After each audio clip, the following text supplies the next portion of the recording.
make this can fly up in the air like a rocket ship.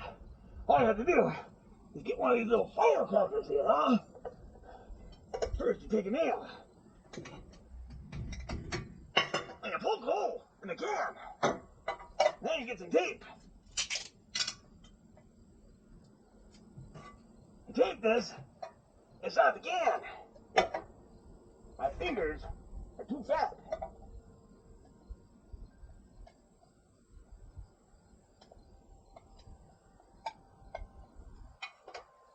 But you get the wick to come out like this.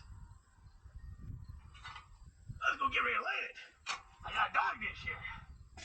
You take this dog dish and put the can, and the dog dish has water in it. Put the can in the water,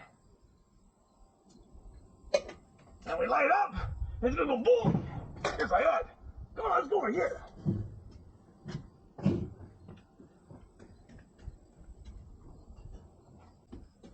Now watch what happens when I light this. Oh, it's gonna blow.